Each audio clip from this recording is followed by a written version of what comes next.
Bien, muy buenas tardes, mis queridos hermanos y hermanas. Bienvenidos a esta cuarta parte, aunque aquí dice en la pantalla tercera parte, porque es el tercer capítulo. Estamos en la cuarta parte de nuestro estudio de El por qué soy luterano.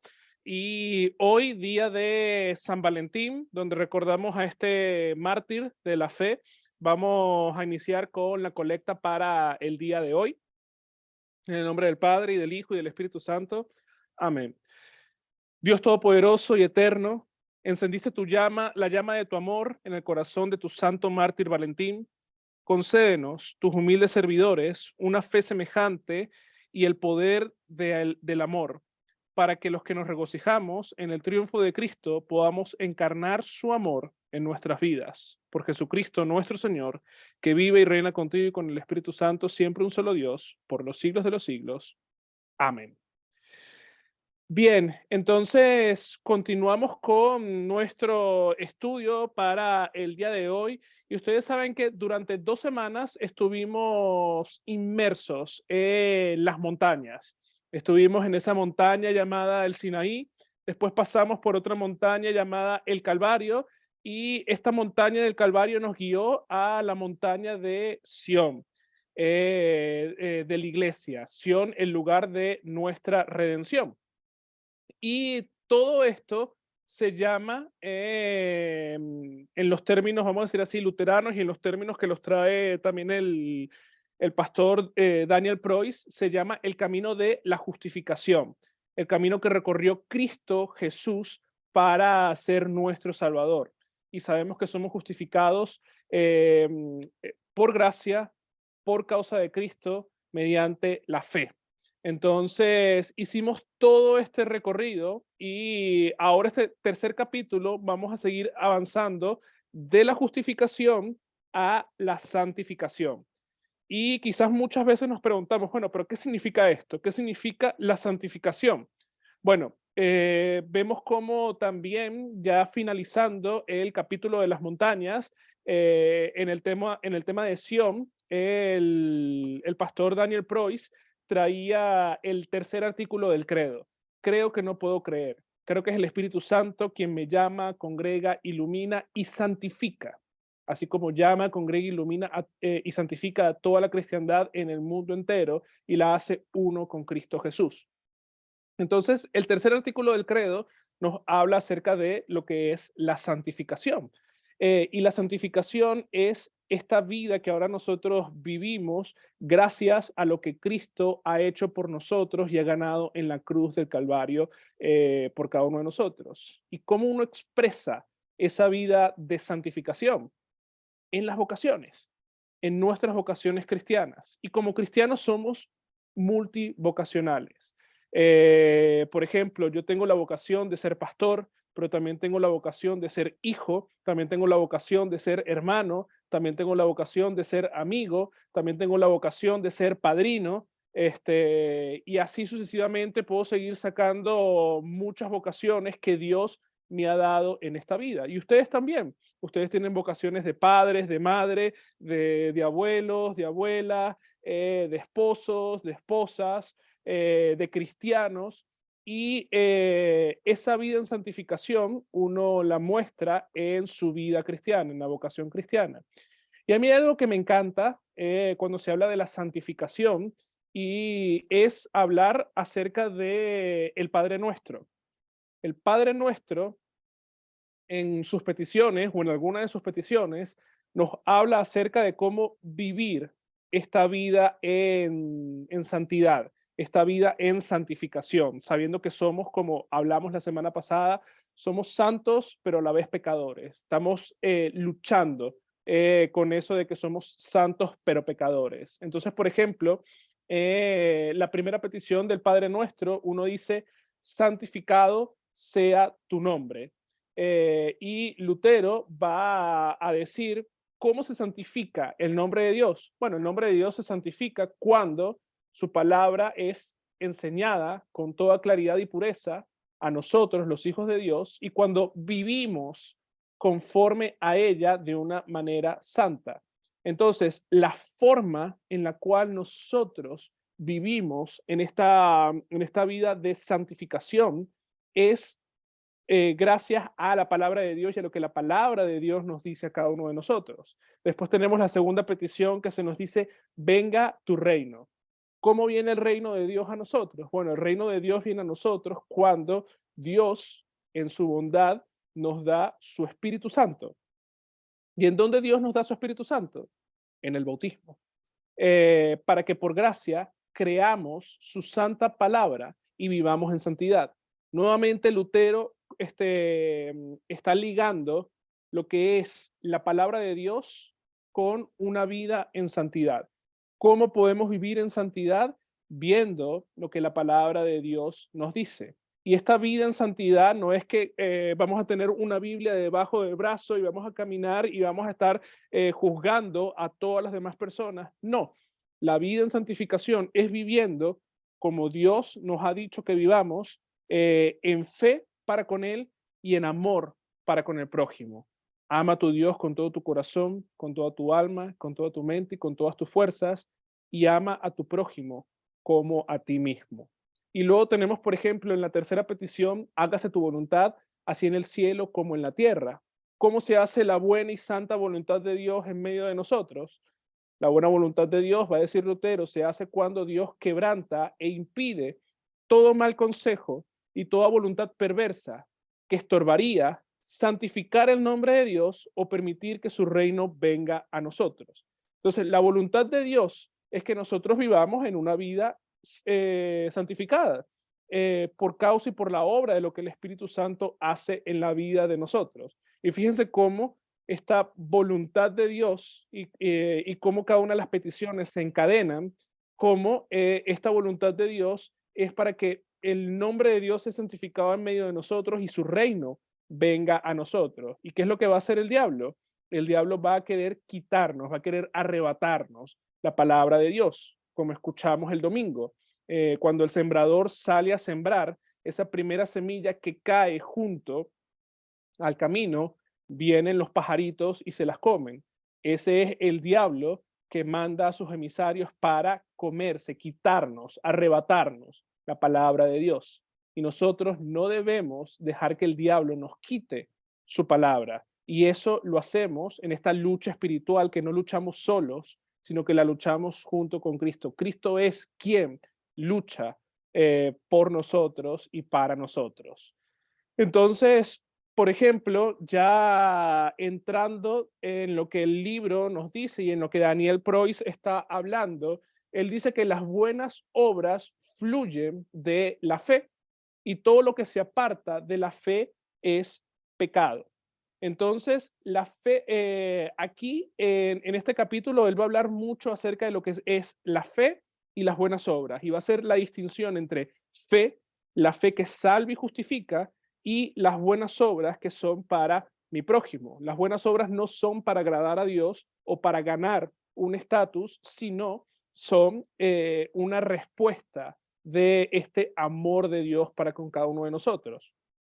Entonces, la fe cristiana, en la fe cristiana, el ser viene antes que el hacer.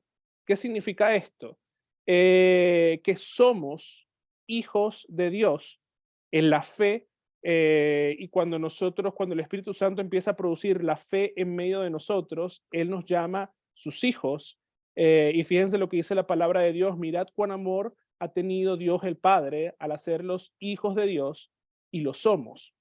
Y luego viene lo que nosotros hacemos como hijos de Dios. ¿Qué es lo que nosotros hacemos como hijos de Dios? Amar primeramente a Dios por sobre todas las cosas y amar a nuestro prójimo como a nosotros mismos. Nuestras vocaciones o nuestros llamados es simplemente ser hijos de Dios a través de la fe en Cristo Jesús, sabiendo que en Él somos santos, somos justificados y Él nos ha perdonado a cada uno de nosotros.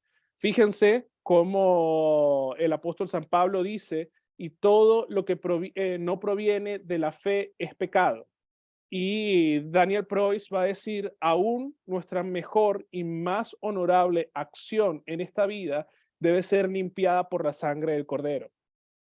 Y yo no sé si ustedes tuvieron la oportunidad de leer este capítulo, pero cuando estaba leyéndolo, hubo una historia que cada vez que la leo me sorprende y choca con el pensamiento y con la razón humana, porque él está haciendo la distinción entre, él pone un ejemplo entre un joven que es cristiano y un joven que no es cristiano. Entonces él dice, este joven que no es creyente, él hace buenas obras, él va a casa de una anciana, hace esto, hace aquello, de verdad que es un niño ejemplo. Pero el que es cristiano no le gusta hacer las buenas obras y la obra que le manda hacer su padre la hace a regañadientes. Entonces, Daniel Preuss hace la pregunta, ¿quién hizo una buena obra aquí? ¿El creyente o el no creyente? Y él va a decir el cristiano. Aún cuando el cristiano lo hizo a regañadientes, su obra fue producto de la fe que Cristo Jesús ha puesto en su vida. Y esto puede parecer bastante chocante y sé que quizás le va a parecer bastante extraño a muchos de ustedes, pero fíjense lo que nos dice la palabra de Dios. Todo lo que no proviene de la fe es pecado. Aun cuando son buenas intenciones, aun cuando son las cosas que uno dice, bueno, de verdad deberíamos de hacerlo, si no son un fruto, un producto de la fe, simplemente a veces uno hace a veces obras para que la gente me vea o para que la gente diga, ay, qué buena persona eres tú, pero toda buena acción con fe es limpiada por la sangre de nuestro Cordero. Entonces, nuevamente les digo, cada vez que yo leo estos ejemplos a nuestra razón y a nuestra carne, choca bastante, pero cuando nosotros lo ponemos en perspectiva con el nuevo hombre, con el nuevo Adán, con lo que Cristo ha hecho en la vida de cada uno de nosotros, Él y la cruz de Cristo pone en perspectiva esta situación. Entonces, Martín Lutero comentó una vez que somos el pan diario para otras personas. En otras palabras, Dios nos usa en nuestras diferentes vocaciones para servir a las necesidades del prójimo. Al hacer esto, estamos sirviendo a Dios. Es por eso que el pastor Preuss escribe, cuando amamos a nuestro prójimo, amamos a Jesús. Cuando servimos a nuestro prójimo, servimos a Jesús. Entonces, por ejemplo, Lutero también, él va a escribir y él va a decir que nosotros deberíamos de ver en nuestros hermanos unos pequeños Cristos. Y esto Lutero lo dice en cuanto a este tema de cuando me vistes y no me diste de comer, o no me vestiste, o no me visitaste, y uno le dice, Señor, pero cuando yo no te visité, cuando tú estuviste preso y yo no estuve ahí, cuando tuviste hambre y yo no te di de comer. Bueno, cuando no se lo hiciste a uno de estos mis pequeños, no me lo hiciste a mí. Lutero va a ser bastante enfático y va a decir que en nuestro prójimo uno tiene que ver a esos pequeños Cristos y uno tiene que ayudar al prójimo con las cosas que Dios nos ha dado a cada uno de nosotros. Porque Dios no nos ha dado las cosas que nosotros tenemos para guardarlas o para decir, no, no, no, no, no, las otras personas no se merecen lo que yo tengo. No, Dios quiere que nosotros con lo que Él nos ha dado, podamos ser esto, el pan nuestro o el pan diario de las demás personas. Entonces, ¿cómo esta forma de ver las cosas, esto lo va a preguntar John Pless, cómo esta forma de ver las cosas moldea la forma en que vemos nuestras tareas cotidianas en la vida? Y bueno, esto debería de moldear efectivamente nuestra vida. ¿Por qué? Porque nos muestra quién somos nosotros como cristianos, como hijos de Dios. El ser cristiano no es ponerse la camisa de cristiano el día domingo para ir al culto y luego de que termina el culto, me quito la camisa de cristiano y soy otra persona totalmente diferente. No, cuando nosotros somos cristianos, cuando nosotros hemos sido adoptados por nuestro Señor, cuando Cristo nos ha sellado en las aguas del bautismo como sus hijos, nuestra vida cambia por completo y nuestra vida debería de cambiar por completo. Lutero dice que nuestra vida diaria debería ser empezar y en arrepentimiento diario. Y es lo que estábamos hablando al principio con las explicaciones de el Padre Nuestro, cómo se santifica el nombre de Dios viviendo una vida santa. Y el nombre de Dios solamente lo deberíamos de santificar el domingo. No, el nombre de Dios debería de ser santo en medio de nosotros todos los días de nuestra vida. Y es por eso que Lutero, también en el Catecismo Mayor, él va a decir que, en cuanto al tercer mandamiento, que no solamente el sábado o el domingo uno santifica o honra el día de reposo, sino cada vez que la palabra de Dios está en nuestros labios, en nuestra boca, cada vez que nosotros hablamos de ese gran y maravilloso tesoro que tenemos de la palabra de Dios, el nombre de Dios y el día se está santificando por la palabra. Entonces, esto moldea nuestra vida y cada una de las cosas que ahora nosotros hacemos en nuestra vida, deberíamos de ver que la hacemos para nuestro Señor y para el prójimo, para amar a nuestro prójimo como a nosotros mismos. Preuss va a seguir diciendo, y me encanta esta parte, él habla, está haciendo la distinción entre la fe y las obras, y él va a decir, la fe de un cristiano no es un frío e intelecto entendimiento de los hechos. La fe es creada por Dios. Además, la fe es algo vibrante y vivo.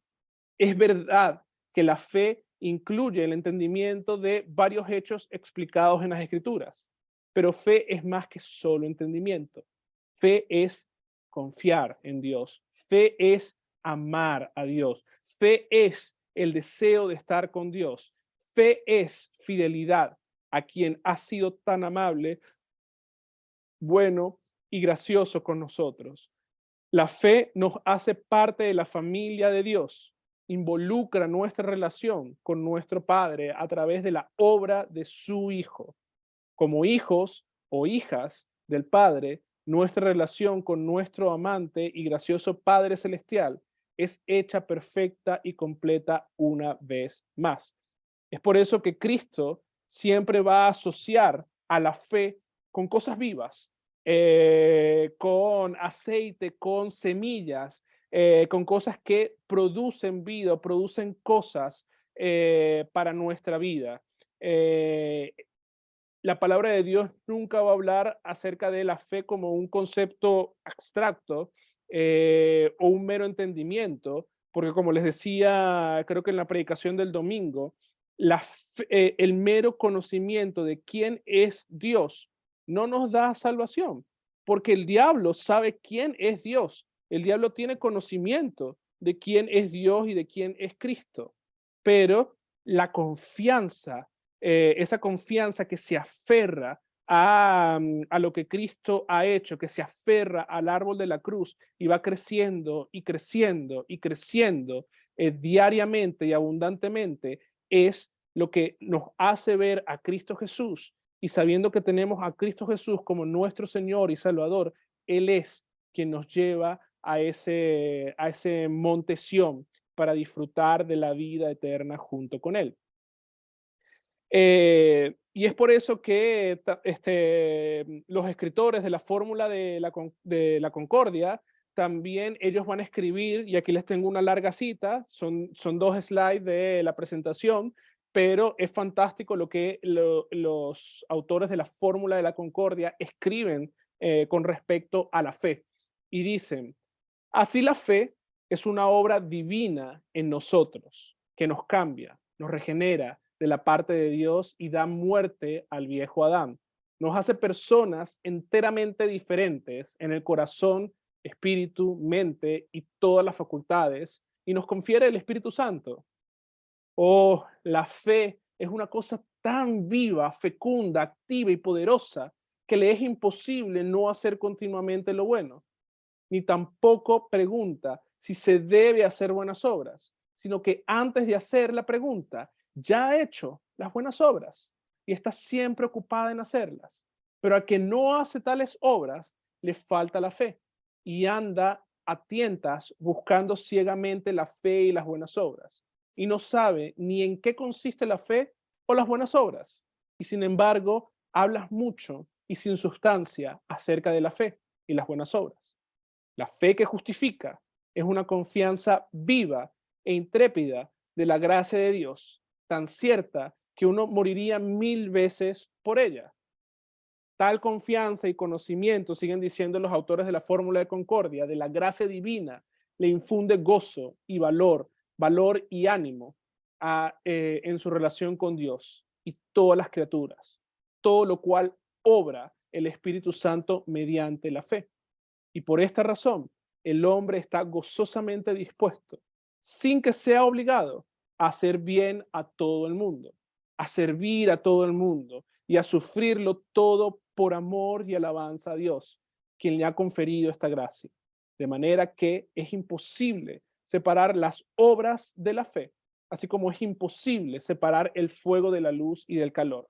Entonces vemos cómo la fe y las obras se relacionan entre sí.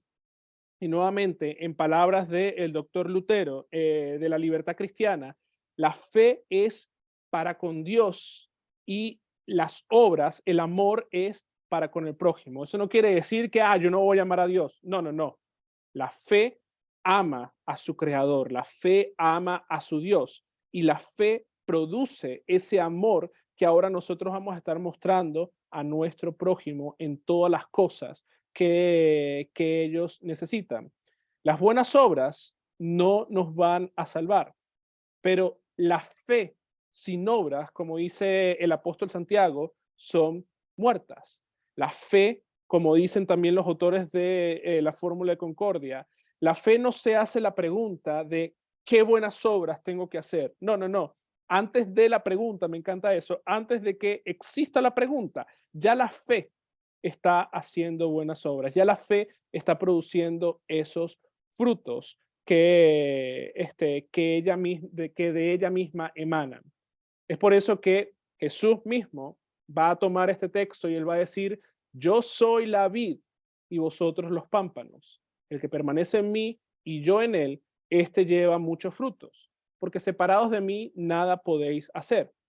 Lo primero que muestra aquí Jesús, él está mostrando esta relación entre fe y obras. Y él está mostrando que lo primero es la fe. Cuando él dice, yo soy, ya estuvimos hablando de eso creo que la semana pasada o hace 2 semanas, el yo soy es de suma importancia, porque no es simplemente una afirmación de quién es él. No, no, no, el yo soy está mostrando su carácter de Dios, porque ese yo soy, ese Yahweh, fue el que se mostró en la zarza ardiente, y por eso es que cuando Jesús usaba la partícula ego eimi, yo soy, a los fariseos y a los saduceos se les revolvía el estómago porque él estaba usando el nombre de Dios. Entonces aquí él está diciendo, yo soy la vid. Aquí nos está mostrando la parte de la fe. Y fíjense lo que después él dice, el que permanece en mí, y cómo nosotros permanecemos en Cristo por la fe y gracias a la fe que confía en que Él es nuestro Salvador. El que permanece en mí y yo en Él, este lleva muchos frutos, porque separados de mí nada podéis hacer. Jesús dice, va a decir Prois, separados de mí nada podéis hacer, pero también dice, yo soy la vid y vosotros los pámpanos. El que permanece en mí y yo en él, este lleva muchos frutos. Separados de Cristo no existe cosa tales como las buenas obras a los ojos de Dios. El escritor a los Hebreos dice, sin fe es imposible agradar a Dios. En Cristo, los cristianos constantemente agradan a Dios con las obras que fluyen de la fe. Así como dice San Pablo, todo lo puedo en Cristo que me fortalece. Entonces, quizás también aquí uno pueda decir, bueno, pero mira, el autor a los Hebreos está diciendo que uno necesita agradar a Dios con sus buenas obras y quizás ese agradar a Dios puede llevarme al cielo. No, lo que está tratando de decir aquí el autor a los Hebreos y lo que dice aquí también Daniel Preuss en cuanto a esto, es que Dios se alegra Y Dios se contenta cuando nosotros mostramos ese amor hacia nuestro prójimo. Fíjense, por algo Jesús va a contar la parábola también del buen samaritano, que el buen samaritano es Cristo mismo, quien nos vio en el camino medio muerto y nos curó a cada uno de nosotros. Pero Él también quiere y el Espíritu Santo y Dios mismo desea que nosotros mostremos esos frutos que vienen de la fe y como ese padre que cuando ve que su hijo hace las cosas que son correctas o las cosas que se les han enseñado, se alegra por lo que su hijo está haciendo y cómo su hijo se está aprendiendo.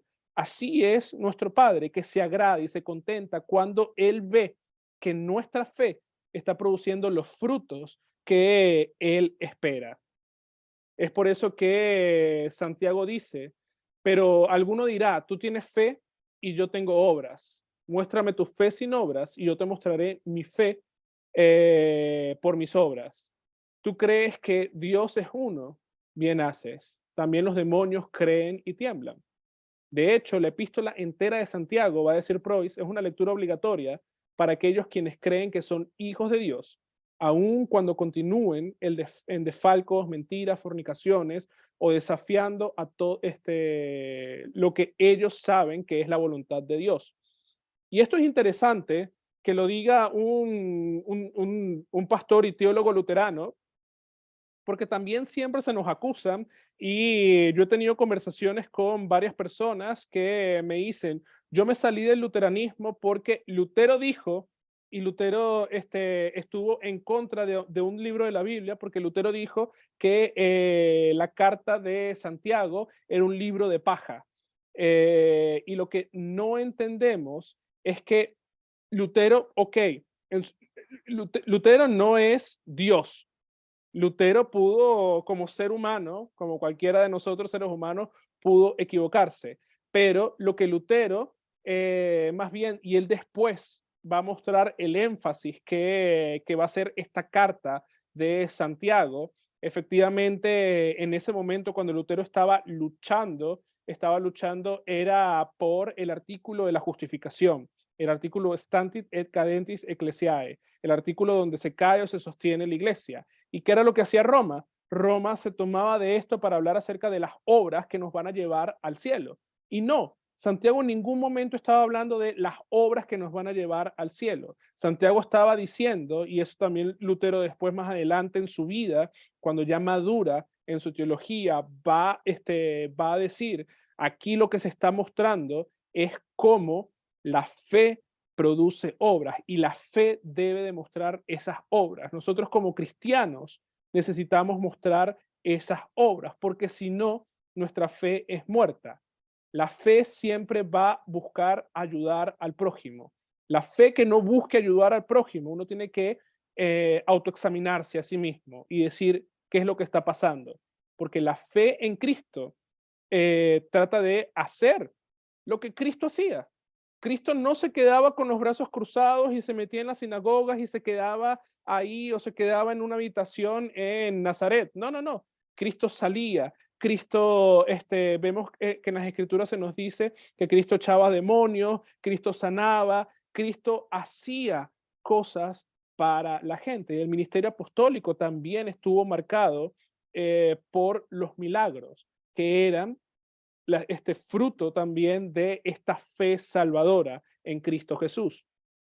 Entonces, por ejemplo, Preuss va a estar hablando aquí en esta parte del capítulo acerca de lo que significa morir al pecado. Para vivir en esta vida en santificación, para vivir en esta vida en santidad que Dios nos llama a cada uno de nosotros a vivir. Sed santo como su Dios es santo. Y por ejemplo, él trae este maravilloso texto del apóstol San Pablo a los romanos, que pues diremos, perseveraremos en el pecado para que la gracia abunde. De ninguna manera. Porque los que hacemos, los que hemos muerto al pecado, ¿cómo viviremos según él? ¿O no sabéis que todos los que hemos sido bautizados en Cristo, hemos sido bautizados en su muerte? Porque somos sepultados juntamente con Él para muerte por el bautismo, a fin de que como Cristo resucitó entre los muertos para la gloria del Padre, así también nosotros andemos en vida nueva. Así también vosotros consideraos muertos al pecado, pero vivos para Dios en Cristo Jesús nuestro Señor. No reine pues el pecado en vuestro cuerpo mortal, de modo de que lo que obedezcáis de que lo obedezcáis en sus concupiscencias. Pero, pastor, ¿cómo puedo yo decir que ya yo no vivo en el pecado si a diario cometo pecado? Efectivamente, a diario cometemos pecado, pero lo que el apóstol Pablo está diciendo aquí es lo mismo que también Lutero dice en el Catecismo Menor: nuestra vida debe ser una vida en pesar y en arrepentimiento diario. En nuestra vida necesitamos todos los días de nuestra vida matar a ese viejo hombre, necesitamos matar al pecado para vivir ahora en Cristo Jesús. Hay gente, y yo siempre pongo este ejemplo, una vez un pastor a mí me dijo, y él estaba predicando también, después predicó en cuanto a esto, que él dice que el ser humano es un buen buceador. ¿Por qué? Porque cuando Dios quita nuestro pecado y lo arroja a lo más profundo del mar, el ser humano quiere volver a meterse en lo profundo y sacar ese pecado y seguir viviendo en este pecado. Y efectivamente las tentaciones siempre van a estar ahí, y siempre vamos a estar tentados y vamos a caer en pecado. Pero lo que Dios quiere es que dejemos ese pecado. Lo que Dios quiere es que nosotros nos sigamos perseverando en ese pecado. Entonces, a veces uno puede decir, bueno, pero es que me es difícil. Si te es difícil, busca ayuda. Hay pecados de los cuales quizás uno no puede salir solo. En realidad, del pecado uno no puede salir solo. Uno necesita buscar ayuda, primeramente de Dios, y después necesitamos buscar ayudas con nuestros pastores, con nuestros hermanos también, en la consolación mutua entre los hermanos, que es parte de lo que es el evangelio en la iglesia, la consolación mutua entre hermanos. Necesitamos buscar de esto, necesitamos buscar de las aguas de nuestro bautismo y de las promesas que hay en el bautismo. Necesitamos correr a la cena del Señor para también entregarle nuestros pecados a Cristo y decirle, Señor, ayúdame en esta vida. Esta vida cristiana, la vida en santificación, es una vida bastante complicada que, y tiene bastantes tropiezos, tiene bastantes baches y vamos a caer en esos baches, pero la diferencia del cristiano, del que tiene fe y que sigue a Cristo, del que no, es que el cristiano ve la mano de Cristo, la toma, se levanta y sigue caminando. Y si se vuelve a caer, vuelve hacia arriba, ve la mano de Cristo y sigue caminando. Es como el niño que está aprendiendo a caminar. El niño que está aprendiendo a caminar se va a caer, pero se vuelve a levantar y así sucesivamente. Así es nuestra vida como cristianos. Es por eso que el pastor Preuss afirma, los cristianos son siempre pecadores y santos al mismo tiempo. No podemos dejar de ser pecadores cuando llegamos a ser cristianos. Cuando más entendemos la ley, más nos damos cuenta de que no podemos cumplir sus demandas a la perfección. Necesitamos tanto un Salvador como cuando fuimos bautizados. Y esto aquí lo resalté porque es bastante cierto. No podemos dejar de ser pecadores cuando llegamos a ser cristianos. A veces pensamos, bueno, es que ya yo soy cristiano, ya yo soy bautizado, ya yo no peco más. No, no, no. Cuando somos cristianos, vamos a ser tentados 10 veces más que cuando no éramos cristianos. Vamos a ser tentados 100 veces más que el mundo. Porque ¿qué es lo que quiere Satanás? Satanás quiere arrebatarnos el evangelio. Satanás ya tiene ganado al mundo, pero él quiere seguir arrebatando el evangelio de los corazones de los seres humanos, como hizo con Adán y Eva en el Edén. Eso es lo que quiere Satanás. Y es por eso que, por ejemplo, el apóstol San Pablo, él va a escribir, miserable de mí, ¿quién me librará de este cuerpo de muerte? Como cristianos atravesamos luchas, al igual que el apóstol San Pablo. Las tentaciones nos rodean diariamente. Las tentaciones siempre están ahí. De hecho, por ejemplo, Va a traer este ejemplo Preuss, cuando en la noche que nuestro Señor Jesucristo fue entregado, Jesús mismo le dice a sus discípulos, velen y oren para que no caigan en la tentación. ¿Y qué fue lo que pasó con los discípulos? Se durmieron. Los discípulos se durmieron. No pudieron seguir el mandato que Cristo mismo les dice, velen y oren para que no caigan en la tentación. Y a diario nosotros fallamos con esto, con esta lucha. Cristo mismo nos dice a cada uno de nosotros, velen y oren para que no caigan en la tentación. Es por eso que cuando uno es sumido en esos pensamientos de pecado, uno tiene que pedirle al Señor que sea Él quien venga y nos libre y nos quite esos pensamientos de nuestra vida. En la oración, Satanás no quiere que nosotros oremos y Satanás nos arrebata la oración, porque él sabe que en la oración nosotros estamos y Cristo está luchando la batalla junto con nosotros. Entonces, por ejemplo, Preuss va a preguntar dónde encontramos fortaleza en este conflicto, en qué conflicto, en esta lucha interna que nosotros tenemos entre santos y pecadores, entre la tentación y vivir una vida de santidad. Bueno, el apóstol San Pablo va a escribir, ahora pues no hay ninguna condenación para los que están en Cristo Jesús. Y va a escribir Preuss, el amor no nace de la condena, sino del perdón, no del terror, sino de la fe. No le da la desesperación, sino de la esperanza. Solamente el mensaje de perdón en Cristo genera fe y verdadero amor. Entonces, nosotros somos fortalecidos en que Cristo ha cumplido todo por nosotros, en que Cristo, en medio de su obediencia activa, cumplió lo que nosotros no podíamos cumplir y que la ira que nosotros merecíamos cayó justamente sobre él.